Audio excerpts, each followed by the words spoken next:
আসসালামু আলাইকুম। আমি উম্মে হাফসা, আশাবাড়ি সরকারি প্রাথমিক বিদ্যালয়ের পঞ্চম শ্রেণীর শিক্ষার্থী। আমি আবৃত্তি করছি কবি এ.এন. নাজমুল হাসানের শহীদ আবু সাঈদ কবিতাটি। 52 দেখিনি আমি, দেখিয়াছি 24, হাত বেঁধে চলো লড়াই করি, আসছে নতুন নোটিশ। দেশের এক গর্বিত ছেলে আবু সাঈদ ভাই, তার মতো বুক পেতে দিয়ে দেশ বাঁচাতে চাই।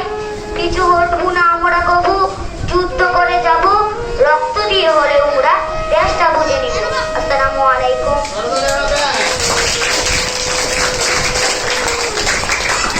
আবৃত্তি করছি কবি মোহাম্মদ জহিরুল ইসলাম খানের স্বাধীন কবিতা। স্বাধীন দেশের স্বাধীন জাতি, পরাধীনতায় আজ বন্দী, স্বাধীন হয়েও আজ যে জাতি স্বাধীনতাটাকে খুঁজছে।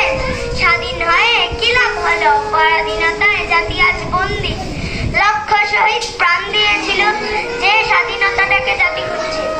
৭১-এর কালো থাবায় জাতি হয়েছিল অন্ধকার, ২৪-এর কালো থাবায় ৭১-এর মিল সেবায়।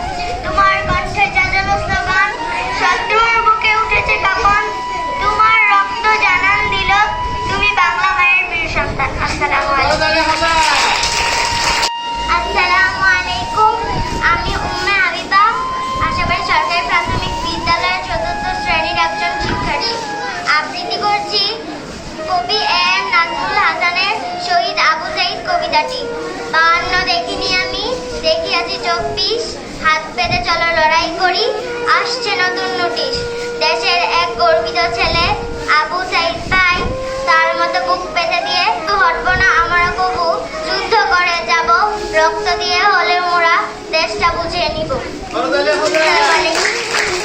আসসালামু আলাইকুম। আমার নাম সাকিবা। কবি জহিরুল ইসলাম খানের স্বাধীন কবিতাটি। স্বাধীন দেশের স্বাধীন জাতি, পরাধীনতায় আজ বন্দী, স্বাধীন হয়েও আজ যে জাতি স্বাধীনতাকে খুঁজছে।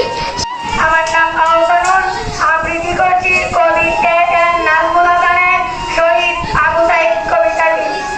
52 দেখিনি আমি, দেখিয়াছি 24, হাত বেঁধে চলো লড়াই করি, আসছে নতুন নোটিশ। দেশের এক গর্বিত ছেলে আবু সাঈদ ভাই, তার মতো বুক পেতে দিয়ে দেশ বাঁচাতে যাই। কিছু হাঁটবো না আমরা কবু, যুদ্ধ করে যাব। 52 দেখিনি আমি, দেখিয়াছি 24, হাত পেতে চলো লড়াই করি, আসছে নতুন নোটিশ। দেশের এক গর্বিত ছেলে আবু সাঈদ ভাই, তার মতো বুক পেতে দিয়ে দেশ বাঁচাতে চাই। কিছু হটবো না কবু, আমরা যুদ্ধ করেই যাবো, রক্ত দিয়ে হলেও দেশটা বুঝে